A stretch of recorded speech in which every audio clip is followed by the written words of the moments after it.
Most recent iteration of Chat with Hannes, and I appreciate seeing such a large room of people, and welcome to this activity. And we do this on a quarterly basis. I know you were given an evaluation when you came in. Please kind of use that and note down your comments about this presentation, what you like and what you don't like, what might make it more helpful for you.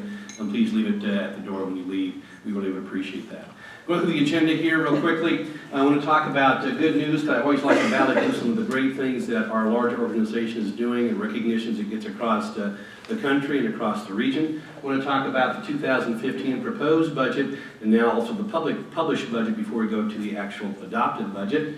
Talk about strategic priorities, which we have for the organization. Talk about high-performance organization and our vision, and we'll talk more about that as well, what the expectations are, what's on the horizon, and my favorite part, questions and answers. But as opposed to doing questions and answers at the end of the presentation, I want to do it kind of in between these various sections to kind of engage you more into a conversation, if that's possible, more than kind of a dialogue. I know that is a monologue. I think that's probably hard to do in some respects, but I think that might break things up. So let's get started here. Good news activities, first of all.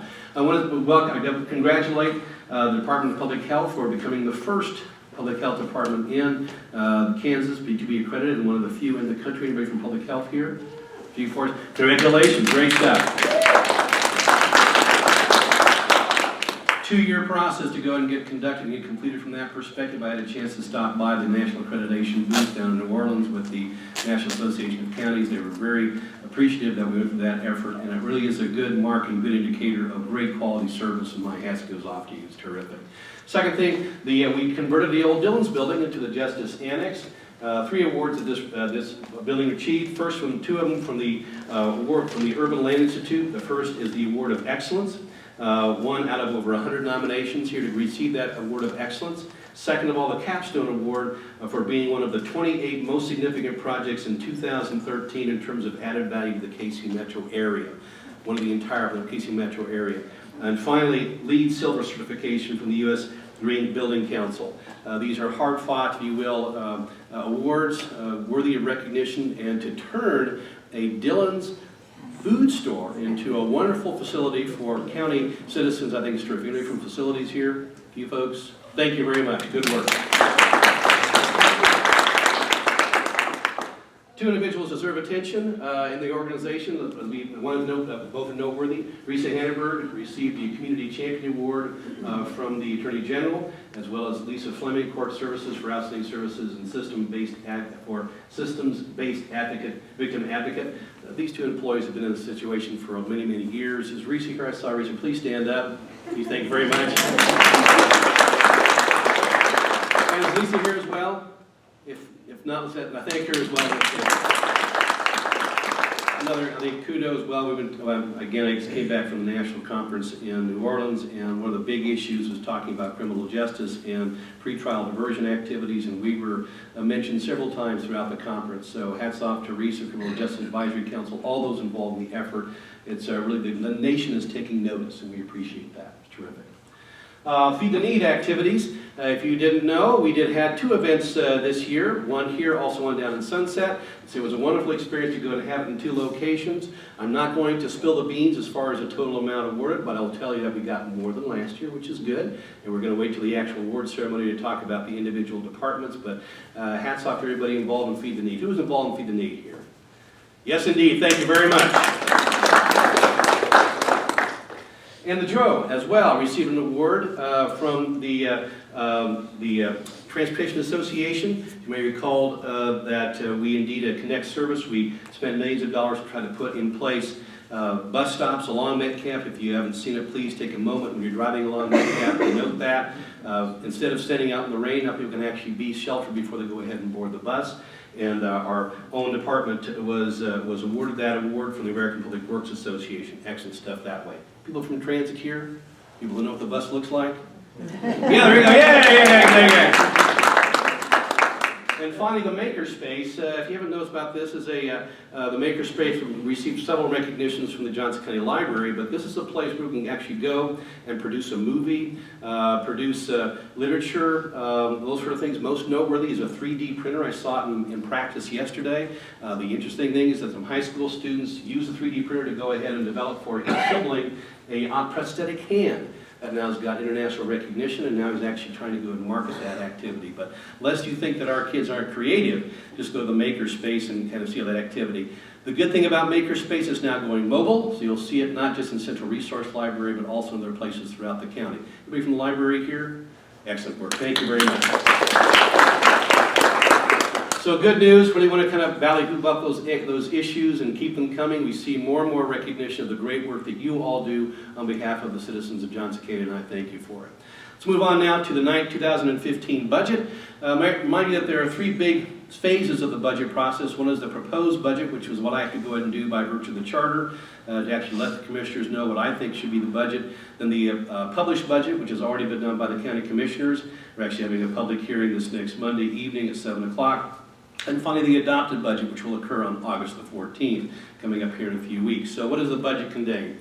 Well, the budget contains, I proposed a 0.814 mill levy increase, and commissioners trimmed it out back somewhat. There are two big issues for that. One is because of the lost revenue by virtue of mortgage registration.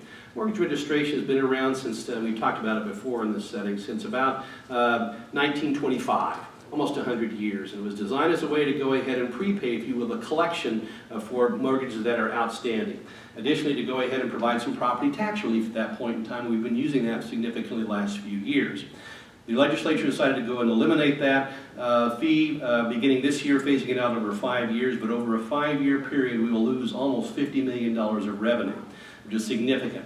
So we decided to go ahead and put in the proposed budget. I did the idea of trying to recoup some of those losses in year one, and then kind of phasing in additional tax increases the next 4 years to make up the additional loss. Additionally, there are some dollars required to go ahead and pay for some requested and approved increases for the sheriff's office, about $3 million overall. So those two are the big chunks for that mill levy increase.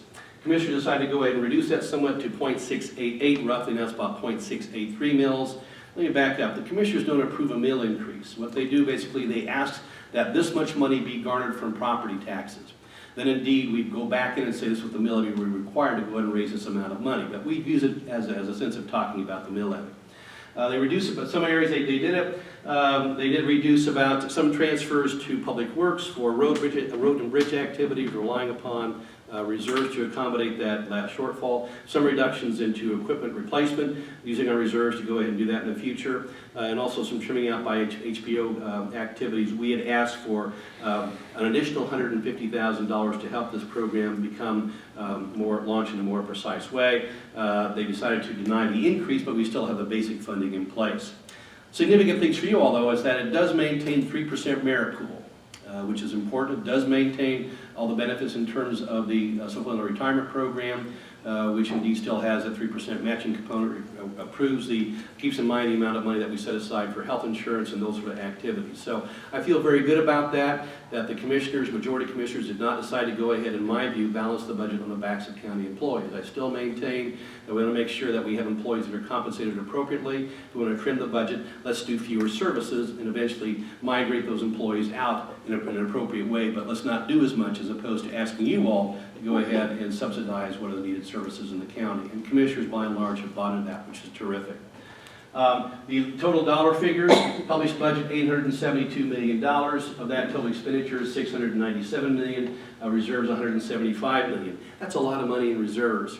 Why do we have that much money in reserves? In the general fund, it's almost $80 million. And that's about, right now, about 26% of the general fund. And our policy says that we need to maintain a balance between 20 and 25%, and the general fund plan to go down probably about 24 or 23%. It's important to go ahead and maintain the AAA bond rating. We are one of about 32 different counties in the country out of 3,100 counties that have a AAA bond rating. The best rating you can possibly get in the country, better than the state of Kansas. Why do we care about that? Because we're planning to go to the marketplace pretty soon for $280 to $350 million to improve the Tomahawk wastewater treatment plant. That's significant cash.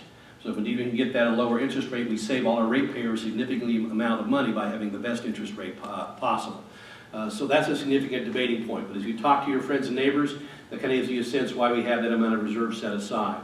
There are other departments we have that are restricted, wastewater, stormwater fees, and those sort of things. Those dollars have to be spent in those areas and cannot be diverted to the general fund activity. But it gives you a sense of why we have such large reserves.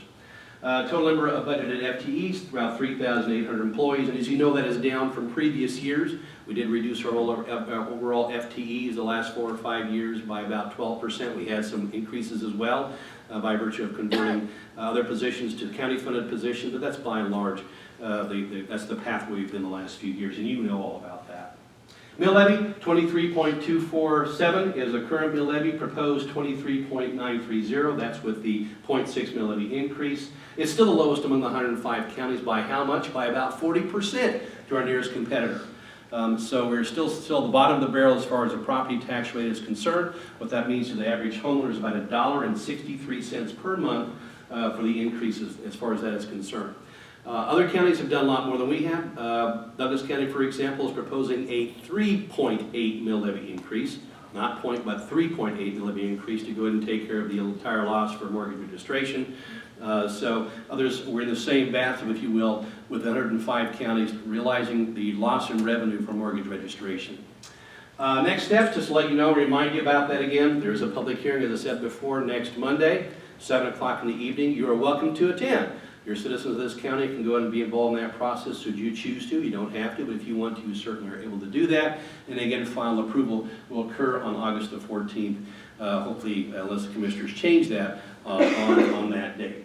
Before I go on to the next section here, let me stop there and see if you have questions about the budget or benefits or those sort of things that maybe didn't cover. I'm not clear. Did the county, did the BOCC make any changes on the matching for retirement? They did not change the matching requirement. It stays at 3%. Our projections for the next 5 years also maintain it at 3%. Hopefully in the year 5, we're looking at increasing it modestly. I think an additional 1%, but that's what we're forecasting in our budget as well. So it stays in place. There was a vote to go ahead and reduce that. That did not get sustained. So there was a motion by some commissioners to reduce that, but that did not prevail. Second question, part of the reduction on lowering the proposed tax increase was road and bridge fund. I live out in the county. There's cracks in my blacktop. Does that mean it's not going to be filled this year? No, probably the same number of roads we had planned to do. We're going to pull it out of reserves as opposed to using tax dollars to go ahead and pay for that, at least $500,000. What it does, it puts us behind further next year. We have to make up that ground, if you will, to go and replenish that bucket, because once you spend it one time, you can't spend it twice, obviously. So we're still planning to go into the same number of road miles for overlays. We don't do mill and overlay, we do overlays. And for we don't do much crack filling or crack sealing, we do primarily overlays. So we'll still do that, but it's going to come out of reserves. And I think the hope is that the economy will heat up enough to go ahead and make up that ground, if you will, in future years. You might also know that our projections for 5 years, we're planning on about a 6%, 5 to 6% increase in valuation, and we had about a 6% increase valuation this year as well. That was eaten up primarily by virtue of salary increases and taking some county-funded positions or state-funded positions that lost their funding into county. So we hope to have that kind of growth in the following years as well, or more so, to make up that lost ground. So it should not affect the number of miles in the rural community. Yeah. So the board can still lower the mill because it's just published for the maximum. So what is the feeling of the board? I mean, I know they didn't have enough votes for the lower of the, put it on the backs of the employees, but my impression was they still aren't very comfortable with raising that mill, so there still potentially could be cuts. Well, I think the word is potential. That's correct, potential cuts. That isn't over till it's over, so to speak. I think that I would not have proposed a mill levy increase if I didn't think there were 4 votes to go ahead and do it. I don't believe I could have gotten more than what I proposed. So I'm confident that the 4 votes will sustain. Now, the difference is how the politics heats up between now and August the 14th. We have a primary coming up, so does that change people's feelings? I don't know. I'm optimistic that they will retain what's currently in the published budget, in their published budget. But there might be some reduction for whatever reason that they think might be possible. I don't think it's going to be a huge amount, and I don't believe it's going to be on the backs of employees. That's the sense I get. But I think it will be close. Remember, the last 2 years, I believe, we approved budgets on a 4-3 vote the last 2 years anyway, so that doesn't scare me. We've been living on 4-3 votes for most of my tenure as county manager. Not sure what that says about me. So we'll see what happens. But I think there's a struggle in the community about tax increases, but there's also a recognition that I think we have done a good job of trying to go ahead and reduce our expenditures and be within the white lines the last few years, and that probably cannot be sustained continually shrinking bringing out more efficiencies out of the organization. So I think people recognize that. And they're unwilling to go ahead and reduce services. There were several test votes, if you will, to go and reduce X, Y, Z program and service, and those are not sustained either. So if you want to maintain all the services, you need to have employees to go and do it. I think you're in that requirement. And you're losing revenue from the state by virtue of mortgage registration. What else can you do? We don't have any ability to raise sales taxes. We are going to be putting in more fees, just for an FYI. We're going to be doing a $5 increase in motor vehicle registration for renewals. So if you come to Mission or you come to Olathe for a renewal of your license tags, you're going to be charged an additional $5 for showing up at the door. You can avoid that by going online. You got to pay the fee as far as that's concerned, or you can go ahead and do it by mail. There's no extra charge. That's going to be talked about. That reminds me, one of the part of the fee increases. There's also going to be about a 6.25% increase in our wastewater charges. You might be hearing about that as well. That is still the lowest in the metropolitan area. It's really being done as a way to go ahead and compensate Kansas City for about a 12% increase in our wastewater fees we got to pay to Kansas City. And as you know, that was what we're looking at, trying to build our own plant at Tomahawk, is to do our own plant versus paying Kansas City, which in the long run will be cheaper than us paying Kansas City. There's no nefarious acts here. Kansas City has to go ahead and put in new infrastructure because they got to separate their stormwater and their wastewater. So we have that increase going on as well. I'm telling you how to build a watch here, Gail. I'm sorry about that. But I think that I think the 4-3 vote will sustain. I don't believe it'll put on the back of employees. When is the last time the mill levy was raised? 2006 it was raised about I want to say 1.4, 1.6 mils. It was a fairly significant increase at that point in time to accommodate primarily a structural imbalance. So we had lost a great deal of money from revenue sharing and from local ad valorem property tax reduction money, millions of dollars in as well as additional dollars for the sheriff at that point in time. So that's the last time we raised it. And it was significantly less than we're doing right now. Other questions? Awesome. Thank you. I'm sorry, yes? I know the sheriff's office is going to get one, and where's that coming from? I'm sorry, what? The sheriff's office is going to get an increase in their budget. Where's that coming from? Mill levy increase. So they're going to get about $3 million more, 42 positions more as well. And that's what part of the mill levy increase is to accommodate. About half of it. One mill raise is about $8 million. So $3 million is the amount that we're looking at. So 0.7 mils is what we're looking at right now. So about half that portion is going to the sheriff. Okay, great stuff. Appreciate it. Moving on here. Process with regards to strategic priorities. I want to talk about the process here because it really kind of sets the stage for it. Several years ago, we engaged several volunteers from the community to develop a citizens visioning process. They studied for about 2 years, trying to develop the vision for our 560,000 residents. They made 6 broad categories we're going to try to improve upon, but none of those were prioritized. But we use that as the executive leadership team as our compass to say, what is this organization, what should we be doing for our strategic objectives? And we proposed 6 strategic objectives to go and be accomplished in the next 12 to 18 months for the county commissioners. They discussed those during the late fall and early winter, and also adopted us to go ahead and say, yes, these are good, to go ahead and proceed as an organization. Well, what are those 6 areas? Number one is talking about improving the lives of vulnerable populations.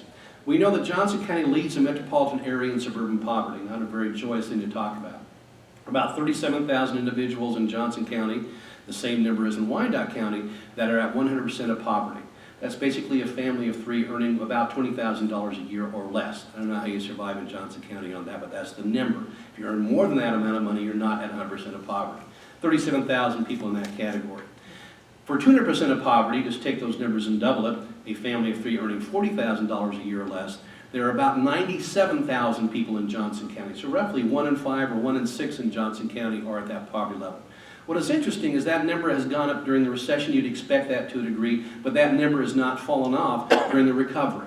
So those folks are staying with us, and we think it's going to be maybe a permanent condition. We hope not. So we're trying to go ahead and, as our #1 priority, a tough task, is how do we go ahead and create relationships? How do we facilitate conversations to go ahead and make a difference in those vulnerable populations?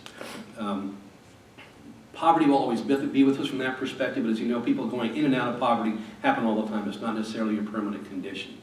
So we want to try to go ahead and help people transition back into more productive lives and more joyful lives with that process. So I applaud the organization to say, hey, this is a really important issue for us to go and work at, and I applaud the commissioners to say, yes, that should be our #1 priority for us to make some significant difference in the next 12 to 18 months. We're not going to wipe out poverty, folks, but I do believe we can try to at least do a better job of it in a more coordinated way to make it more successful. The negative effects, mitigating that. Second of all, evaluating sewer financing. And this really is kind of code, if you will, to talk about the thorny issue about development in the county. As we develop to the south and to the west and the southwest, how far do we want to have development occur? Development primarily is facilitated or restricted by where sewer lines go. Because sewer lines have to go and follow the contours of where the creeks and streams are, as opposed to water lines. You can actually pressurize those from that perspective. So the issue about talking about sewer financing really is, I think, a shorthand for saying, what does development look like for Johnson County in the future? How do we go ahead and balance our long-term interests with the short-term desire to go ahead and significantly increase the property tax base? And those are difficult conversations for us to have, but we decided to at least engage that conversation more robustly and say, how do we go ahead and deal with that for the long-term future? Knowing that we have 20 cities to go ahead and work with and trying to coordinate all this stuff is going to be a challenge. Developing a high-performance organization, you all involved with that activity. The commissioners, I think, appreciate the level of effort we have put in place to go ahead and create a culture of constant improvement. However you want to go and label it, high-performance organization or those sort of things. We'll talk about that more in just a second, but they are very appreciative and willing to go ahead and work with us as we try to go and enhance the culture of this organization. I hesitate to say change, but enhance the culture and to always being constantly improving. So they're very much supportive of that effort, and we plan to go ahead and keep on working at that. The next 3 is the courthouse. If there is a building in the county that is worse than the courthouse, I'd like to see it. I found it, to be honest about that, is the Museum of History. If you've not been to it, it's really the worst building in the county. It leaks like a sieve, it has mold issues, yada, yada, yada. I've been trying to replace that for a decade or more. The same thing with the courthouse. I think about the quarter century trying to figure out what to do with the courthouse. The effort is we've got to figure out what to do with that building. In my view, it is a building that has outlived its useful life, and it's not suited for its current use from that perspective. But that's not my decision, that's the decision the community has to go and make. And if you've been reading the issues between all 3 candidates for the county commission chair, they all have very differing views about that particular issue. What I keep on telling the commissioners is, I'm not sure what the answer is, but let's resolve it. Give us some clear direction. We're going to keep the building and invest it? Fine. We're going to tear it down, do something different? Fine. We're going to do another building? Fine. But give us some direction that we can give you, those folks who work in that building, some clarity, and we can go ahead and scope out our vision for the next 5, 10, 15, 20 years. We're trying to add energy, I guess, if you'll turn up the heat on that conversation and say, let's decide, community, what we want to do with that building. We're always going to have a courthouse. I grew up in Dodge City. We could indeed go ahead and have courts in the bar and the saloon. That's what we used to do out there. Probably would change the outcome of many of the adjudication proceedings. But I don't think that's a true measure of how we go administrate justice in this country and in this county, and that's a big measure for me. We've got to resolve that. Multimodal transportation. And it's not just, it's really talking about, again, an authority issue. It's not just transit, which is an important issue for this community. And how people feel about transit, in my view, is different in the Northeast than in the Southwest. So it depends, what you see depends on where you sit, right? But we've got to deal with that issue. Are we going to have a transit system that's going to be robust and functioning or not? Are we going to go and pay for it or not? How do we go ahead and deal and plan for transportation in the future in terms of highways? We know I-35 going north in the morning is at grade level F. Going south in the evening is grade level F. That's what they graded. And KDOT says F. It fails to the congestion activities. There's not much room to go ahead and build more lanes on I-35. The long-term strategy that I've heard, which I think is ridiculous but cannot affordable, is to double-deck I-35. We can't afford that. So we've got to figure out some way, as we're a growing community, and we're still bringing in between 8,000 and 10,000 people every year into this county. What are we going to do about moving people around? So we've got to deal with that. What do we do about people who want to use a bicycle? What about folks who indeed want to do other modes of transportation? So we're trying to bring this thorny issue more into the conversation. We may not solve the issue, we want to talk about it and get more clarity about the future as well. Finally, talk about regional collaboration in Core 4, and I think we've invented a process which I'm not sure will be sustained, but I appreciate the trajectory, and that is trying to work with our partners in Wyandotte County, Kansas City, Missouri, and Jackson County on trying to at least soften up the boundaries between us, between the counties and between the state borders. You read in the paper this morning the efforts we got in the Missouri legislature to allow hot pursuit to accrue across state boundaries, which is very good from those activities. So we convened about 150 department heads of all those 4 entities about 2 or 3 weeks ago and charted out a course to go and make a difference in 7 different categories: human services, human relations, public safety, etc., that we could either accomplish in the next 12 to 18 months, actually 12 months. And why that's important is I think that because we've been partners with these entities for 160 years. Or are we going to be partners for the next 160 years? So how do we go and find ways to go and deliver government services in the most efficient and effective way possible that helps the common taxpayer? The state line is very fluid. When I go to the plaza, I don't know where the state line is. I know where it says state line in that area, but it doesn't feel much different to me. When you cross over from Wyandotte County into Johnson County, is the same sort of activities. So how do we create a culture, a feeling that we can go ahead and work together irrespective of the political boundaries? And who cares about the political boundaries? The elected officials do. So we're trying to find ways to go ahead and work that stuff through, and I think we're the ones to go and show them the way to make that happen, and we label that Core 4, but it really is regional collaboration. And I think one of the directions that we got out of the Citizen Vision Committee was the idea that we need to be facilitators of difficult conversations. We need to be facilitators in the county between school districts, which there are 6, between cities of which there are 20, between us and the region. Just parenthetically, these 4 entities I just mentioned comprise about 3/4 of the entire Kansas City population. So it's not insignificant. So that's kind of the 6th issue we're trying to work on. All they're trying to go ahead and make some progress on over the next 6 months. Let me stop there and see if you have any questions about our priorities and those sort of things. Yes, ma'am.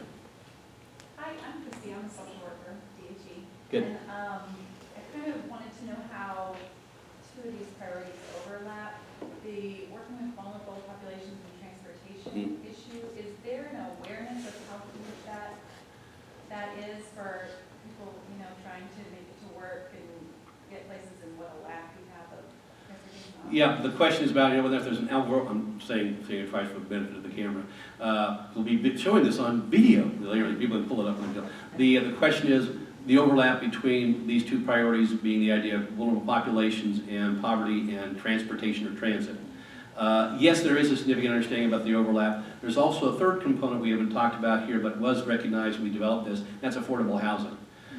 So yes, there's a recognition of all those, and we know that those who have lower income and less means rely upon public transportation to get to and from work. There's also recognition that as we become an older population and potentially even more disabled, we've got to find ways to go and transport people around for that quality of life issue as well. And do we make it ubiquitous, or we make it along certain corridors? First of all, do we do it at all? Then do we go ahead and make it along corridors, make it more ubiquitous? So all those sort of things are tied together. It was not a mistake to go ahead and say there are 2 priorities, and we recognize the linkages between those 2. Whether or not we can make significant differences in those areas, I don't know, but I do believe we have to start somewhere, and by talking about it is a good place to start. Very good point. Yes, ma'am. You said with the regional collaboration, you said you didn't know how long that could be sustained. What are some of the challenges that you're seeing with that? I'm sure there are a lot. But. Well, I think the question was, can we sustain regional collaboration, my term that way? I think it may not be sustained because people may have less passion about it. Some departments have counterparts and some departments don't. Some people are willing to go and collaborate more than others. I think we call it an experiment because this is new territory for us. I hope it can be sustained. That's in my heart what I hope happens. But I'm also not too welded to one particular idea that says it has to be done this way. I'm committed to the trajectory. We need to go ahead and find ways to go ahead and erase, in my viewpoint, at least soften the boundaries for the mutual benefit of the region. Whether or not Core 4 and how it's structured is the right model, I don't know. But I think the effort is appropriate. We have Mid-America Regional Council, which is a great entity. And we're actually having them facilitate these conversations. They all operate more on a consensus model, which about 140, something like that, different entities in MARC. It's tough to go and get consensus among all those. So we're trying to go and gear ourselves among the core four toward implementation. We do a lot of talking around here. We talk a lot. But where's the action? So a little less talk and a little more action, is that what Elvis said? So, those sort of things. But we're trying to do it appropriately, be smart about it. So I hope it can be sustained, but I'm more excited and have more joy about the trajectory than this particular model. If this is a model, let's get a different model. I think it maybe can work, and there's a lot of folks looking at us to see if it can work. It's going to take the people. Whatever the structure is going to get the people that have a desire to go and put it together, and we'll see how our department heads and you all feel about collaborating. Collaboration is difficult. It takes time out of our schedule. Who gets the kudos for it? You work and work and work, and some of the wrench gets flown in. And it's tough work with very little reward, but the payoff for us collectively is monumental, in my view. So I thank you for bringing up that portion of it. Yeah. Who are the core four? Core four are basically the big entities: Johnson County, Wyandotte County, Kansas City, Missouri, and Jackson County, Missouri. Those are the four entities. Hannes, you said the priorities will focus on the growing numbers of poor and the older. How about diversity? We haven't, that's not been a specific issue we have to address. I think that we recognize that we are a more diverse population. There's no, in my view, not a direct correlation between diversity and poverty. I think some would make that connection, I do not. Some would say a more diverse population means a poorer population. I don't believe that's true. So I think we said it in terms of really economic prosperity is what we kind of looked at as being a priority. I think we have to recognize as a community of 560,000 people that there are discriminatory or the seeds of discrimination with us. We're still working through those issues, and Johnson County has had a bad history of discrimination the last 50 years. It was in the 1970s we got rid of the restrictive covenants that says no blacks, no Jews, no Catholics, etc. in housing areas. So I do believe it's an issue that wasn't articulated here, but wouldn't it be neat if we had a situation where diversity, primarily I think racial diversity, was irrespective, but really is trying to go and improve everybody's prosperity. I know it's out there, but it was not part of a major initiative for us to look at. Good point to bring up. Good point to bring up. Other issues? Yes? Back to the courthouse Yeah. and the museum. Yeah. We've got King Louis, we've spent $4 or $5 million. 3.5. We've shuttered it. Mm-hmm. It seems to me that in the long run, we already made the commitment, we're taking one step forward, 2 steps back. It'll cost more for that museum now if we proceed with King Louis. And we're already talking about the courthouse. I guess that perplexes me. Yeah, the questions about King Louis and about the recognition that we've already invested about $3.5 million, 1.5 to buy it, about 1.5, a little more to put a new roof on it and make it secure and those sort of things. Yes, and I think the longer we delay that project, the more expensive it's going to be. The cheapest option for the commission is to go ahead and do what the plan talked about, moving the Museum of History into that location. That's the cheapest option. But the politics have gotten kind of out of whack about the Museum of Suburbia and et cetera, and that has caused the commission to waffle on this. It was approved in the budget to go ahead and do it. We purchased the building, I think, on a 5-1 vote, a 5-2 vote. But then we went to actually issue the bonds, and it was a 3-4 vote against it. So I can't tell you about the politics issue from that point. We're still saying if you want to replace the Museum of History, this is your cheapest option to go in King Louis. And what a great facility that is. You talk about the icons of suburban development.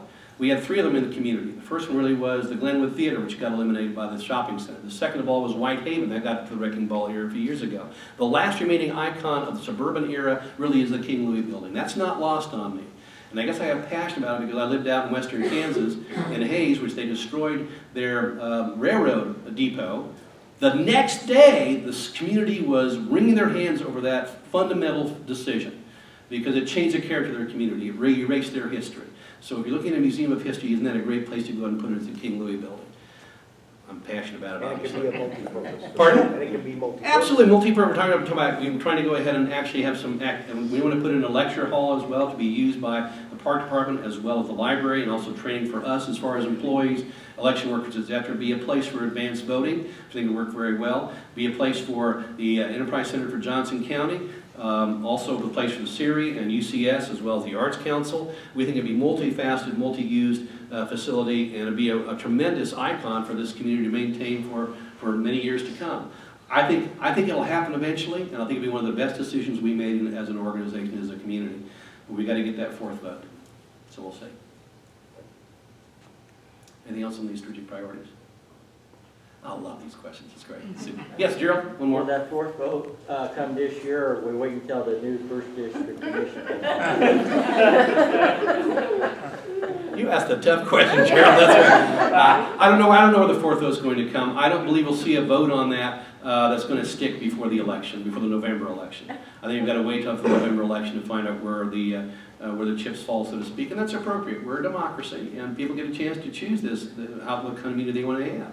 We propose and they dispose, but I don't think we'll see a significant vote on it. You like that? That's right. And that's how the system has worked, and I respect that system. So we've got to figure out who the players are, and then act accordingly. I need to move on here. There's more turf to cover. Okay. Great question. Move on here, HPO, High Performance Organization Update. I talk about that again. Whatever label we put on something, I think there are a significant number of employees that are appropriately perhaps cynical about the issues. High Performance Organization, whatever moniker we have may be an inappropriate one. This is what we have right now. And it assumes that we're not a high performance organization. We are. We want to be a higher performing organization. And the culture I really want to encourage and advance is the culture of constant improvement, that we're going to be better tomorrow than we are today. That's the culture we have to have, and that's the ethos, that's the passion that I have from that perspective. There are some big components of the HPO activity. First of all, I was talking about leadership philosophy. We went through this last time. You should have seen this. If not, please work through your departments to go ahead and understand that activity. The thing I like about it when I talk about it with new employees and folks outside the organization is that statement that said leadership is a responsibility of all. It doesn't say leadership is a responsibility of Hannes, which is great, because I would screw it up. Leadership responsibility for everybody, for all of us. We all have an obligation to go ahead and use our brains and our adult capacities to go ahead and help the organization wherever you are. I appreciate that. I won't dwell on that too much. The next big component, well, you have the leadership philosophy and the vision, the mission, the values, and we have all those prepared now. We'll roll those out over the next several months, sections of Chat with Hannes. The next one, though, is talking about the vision. And I think the vision is important because it is what we aspire to be, not really what we are right now. What's the old adage? A vision should exceed one's grasp, or what is a heaven for? That's what we're trying to go make. We're trying to go and aspire to. So as we aspire to this activity, what's our aspiration? We choose to be a different kind of garment. The beginning part of the statement. And I like it because it says we choose. This is not forced upon us. This is not something we go ahead and have to do by somebody else. We choose, and you all choose, as being employees here. Let me back up. You all could be doing something different right now. You could be working for IBM. You could be working for making ships or so forth. You could be working for the military. All could be very good activities. You've chosen to go ahead and do your work here in this organization versus someplace else. And there's a choice to be made, and we choose to be a different kind of garment. What kind of garment is that? One that is different from your current perception or people's perception of what we kind of do. Oh, that's good enough for government work. You heard that before? We choose to be a different kind of government than that ethos. Let's put some more precision on that statement, though. One that inspires trust for who we are and find what we do. I think that's fundamental. I want to have people trust us that we're going to make the right choices, the right decisions. We're going to spend their money appropriately. We're going to go ahead and treat them fairly. We're going to treat them with respect, all sort of values we talk about. But I think that's important, critical, that our citizens we serve trust us. And they have pride in what we do. I'm proud. Wouldn't it be great if I had my neighbors saying, I'm proud to be in Johnson County because those employees in Johnson County government know how to do things correctly. You look at our satisfaction survey, it does indicate that in large measure. So like that's part of what that means by choosing to be a different kind of government. One that dares to imagine what we can be and strive each day to make a difference. This is, I think, from the employee's perspective. One that dares to imagine. What did Einstein say? That imagination is more important than knowledge. Imagination is more important than knowledge. That you can imagine a different future state. That's what you have at stake from that perspective. What we can be and strives each day to make a difference. That's the joy for me. I hope it is for you as well, that every day we get a chance to go ahead and make a difference in this community. That at the end of the day, we delivered a meal. We made somebody feel better about their lot with their individuals working at JCDS, those sort of things. We have confidence in the criminal justice system. Every day we make a difference from that perspective. One that cares about the health, the character, and the promise of community. The general health. We care about, who cares about the whole herd? We do. The general health of the community. The character, how do we treat one another? How do we already perceive and so forth? How do we go and value or respect the dignity of one another in this community? And the promise of community. I think there's a covenant sometimes in the written covenant that when I move to Johnson County or any place, that there's a promise implied. I promise that we're going to make sure the road is appropriate and will be open indeed when we have the winter time. I promise that indeed, if my nephew gets picked up for incarceration, he'll be treated with respect and dignity and indeed innocent until proven guilty. All those promises that we got to fulfill as indeed an organization. Fundamentally, at the end of the day, through our service, Johnson County will always, not occasionally, not sometimes, not on the third Friday of the month, but will always be an extraordinary place. Not your run-of-the-mill place, but extraordinary. I think that's pretty exciting to go and have that activity. Second to none. We ruminated about that phrase, second to none, because we do have a sense of arrogance in Johnson County. I get that. We don't want to perpetuate that. One of the values we're looking at is humility. But we also know that we want to be good at what we do. We want to be second to none. We're not saying we're the only ones that will occupy that by ourselves. Come along with us. But we want to be second to none. We want to go ahead and be with you. If there's a better way to go and do something, we want to know about it and employ it if it's good for us. That's really, I think, what it means to me. But always to be a place where people want to be, to work, to live. People have a choice. They don't have to go and live here. One of my senses would be if we don't get the future vision correctly, Johnson County will always be here for a long time in my view. The question is, will it be the type of community it could be? And allow me then encourage you to go ahead and locate here versus any place else in the country. Because we don't provide those promises as is delivered. They'll choose to move someplace else. We don't get a card from them saying, hey, honest, I moved because of X, Y, Z. They'll just move. They'll just move. And you will too. You're going to make the best decision for your family. So the kind of place we want to be is a place where people want to be.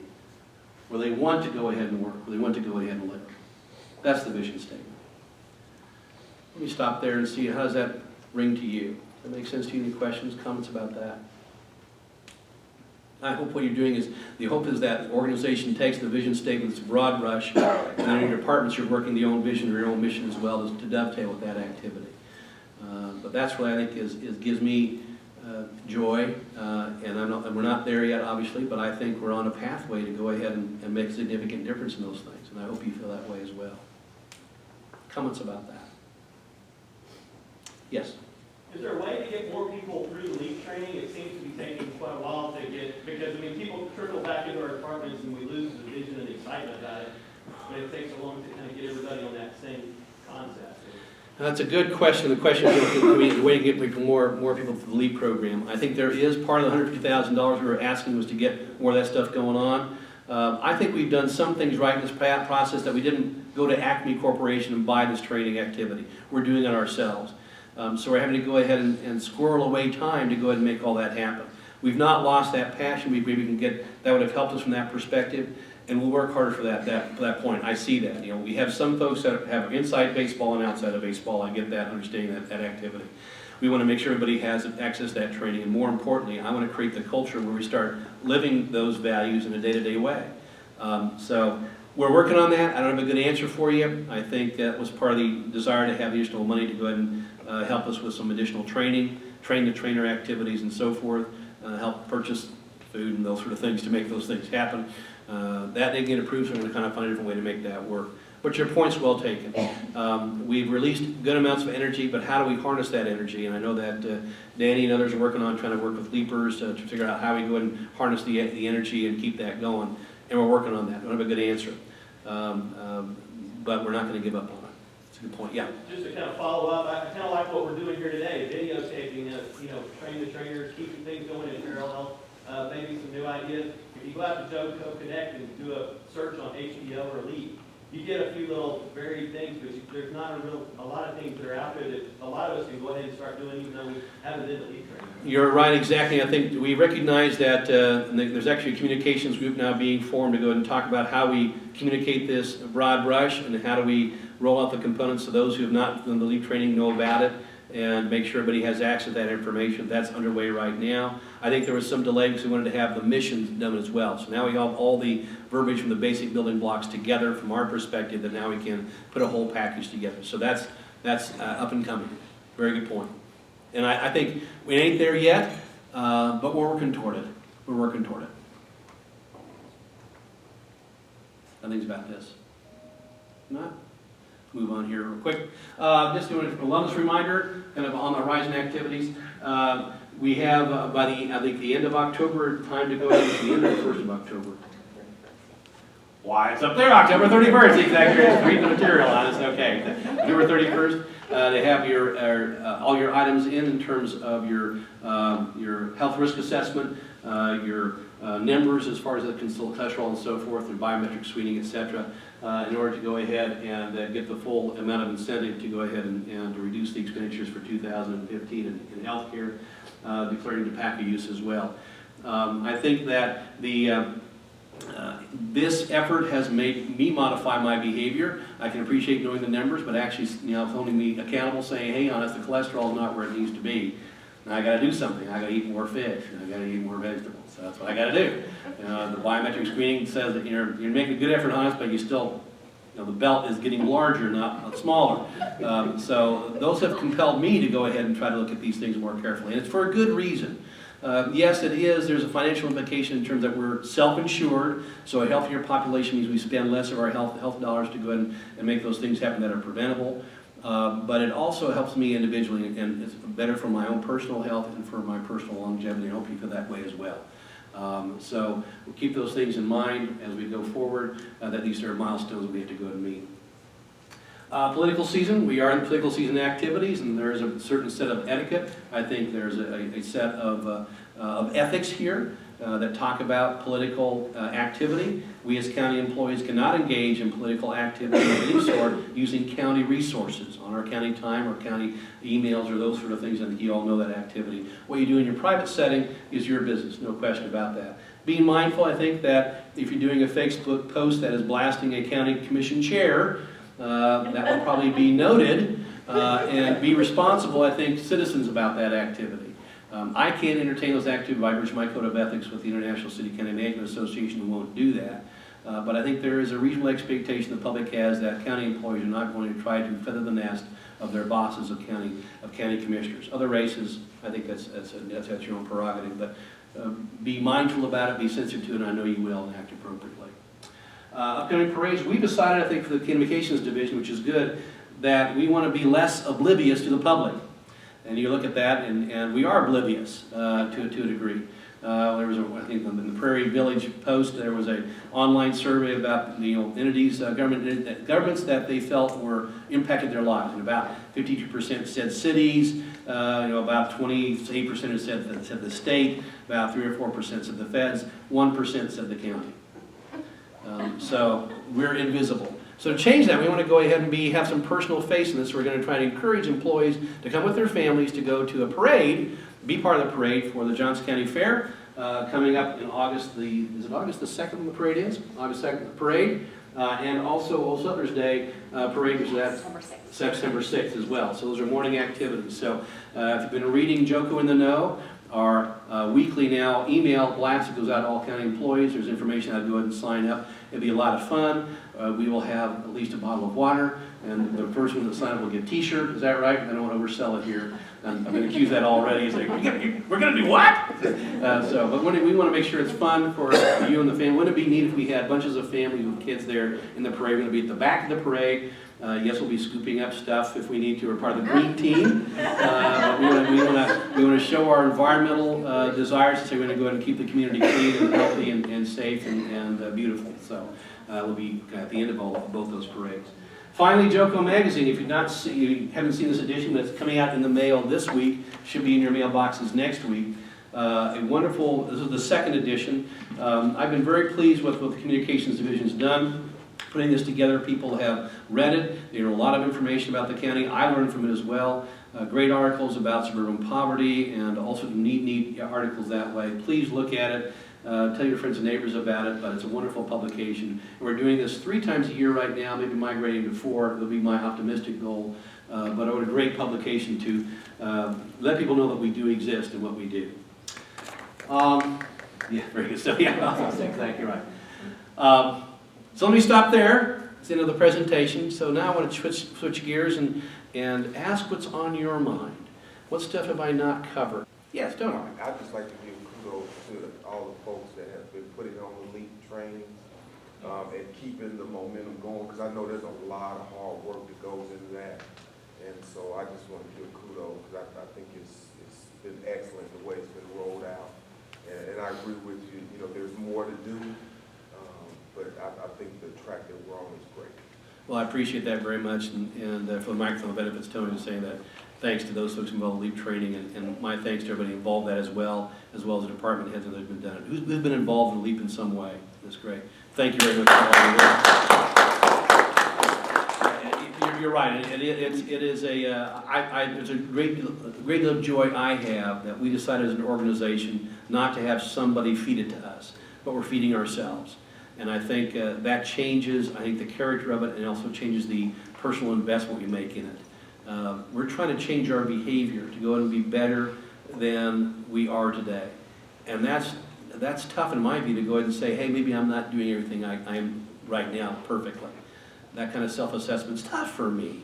It's like, I'm the manager, I should know everything, right? Good God. So I think, but this environment's allowed me to go ahead and question that and to get that training out and allow people to go ahead and have an impact in their own individual departments, I think is a lot of positive there. Thank you, Tony, for saying that. Appreciate it. Questions, comments? Yes, ma'am. What other things might be done or are being done now besides, you mentioned the JoCo magazine and stuff, to create awareness about the county's programs and things that we offer and what we do and stuff? I know about some things, but... Yeah, but what other things are we doing besides JoCo magazine to let the community know what we're doing? Social media things, when it comes to my mind, I'll let these folks add as well, but if you've not been following us on Twitter, do. I know that Natalie works hard to go and keep those relevant. She's taught me how to tweet, so I actually tweet occasionally, much to her embarrassment. But yes, so I think Twitter is a good way to do it. Facebook page is good as well. Those are good social media outlets. I think the redesign of the JoCo.gov website has been a very strong attraction. The fact that it shrinks and expands to the device you're on is very helpful. It's very user-friendly. Now we're trying to go ahead and make that more available on the JoCo Connect side, our internal communications activities as well. So I think those are things that come to mind, but I'll defer to the communications division if there's anything else that comes to mind. Those are the things that I think that come to mind anyway. We're not on anything else. We're not on Pinterest. Or the other social We are on Pinterest. We are on Pinterest, exactly right. We are on Pinterest. So, social media, I think, is a big thing we're trying to go ahead and be more robust in. Well, do we have an idea of how much, people are accessing those? Well, we have, 4,000 followers now on Twitter, is that right? 4,100. 4,100 we have on Twitter right now, so it's a growing activity. I forget what we have on the Facebook page, I don't know. A little over 900. About 900. So it's moving along. It's not as big as we want it to be, but it's a heck of a lot better than we were a year ago. So I think it's got to get some notoriety here. And I know that the magazine, I think, continually points people to our websites and to our social media sites as a way to get that out. My sense is the biggest thing that's going to have the most residual value will be the in-home publication, because that stays on people's coffee tables for a while, and they can see it. So we've got to find many venues to go ahead and make this work. We did do, we had for the first time presentations in all the various districts of the county commissioners talking about the budget in advance of that, trying to get that out more as well. We're trying to find ways to do more active citizen engagement that means something, so we're working on that as well. So it's an emerging conversation, but that's what comes to my mind. It's probably social media more than anything else. Does that make sense? PR. Yeah. Could you give a couple of examples on how Core 4 has actually worked so far? You had said something about the fire sirens for... The question is about examples for Core 4, examples of what we've done with Core 4, some smaller issues and larger. The first one that I recall that comes to my mind is done last year is the emergency managers decided to go and get together in those 4 entities and blow the emergency siren on the same day at the same time. Woohoo! But it does indeed eliminate confusion. If you're in Leawood and you're across that area, you hear one siren but not the other, what's going on? So that was relatively easy. The second part was more difficult, but they did achieve it, and that is, what's the backup day? Because oftentimes it's a cloudy day. So trying to agree on those things would seem like pretty straightforward, but that got done by the core 4 activities. That also led now to a more, I think, a really important conversation, which is what I call the snow red phone, for lack of a better deal. But now during snow events, myself, Troy Schulte, Doug Bachnow, and those sort of things, and the administrator in Jackson County, we get together and we talk about, should we go ahead and release county employees or not? And what's the weather look like? Because we know that if we release employees at different times, it has an impact on traffic and thereby the safety of the actual driving public. So those conversations we've now put in place, which have been very helpful. That's one thing. Second thing is what I call the tax fairness reciprocity process. And the concept is pretty easy, saying that somebody who's not paid their taxes in Kansas City, Missouri, should not be allowed to get a contract in Johnson County, and vice versa.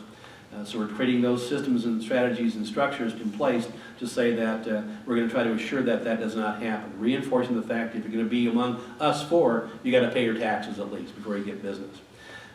Those 2 conversations have led to other things going on.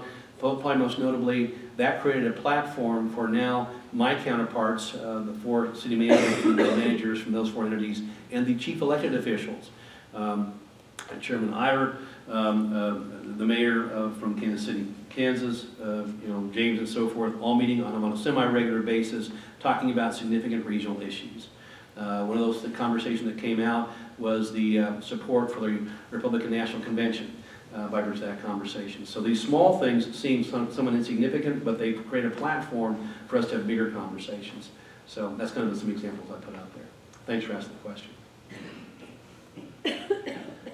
Well, I've kept you longer, a few more than the few minutes than I did before. Oh, I'm sorry. Yes, we do have to go and pull out. There is this highly coveted basket of goodies. Exactly right. Come out, put this out here so I won't be accused of pulling it the wrong way.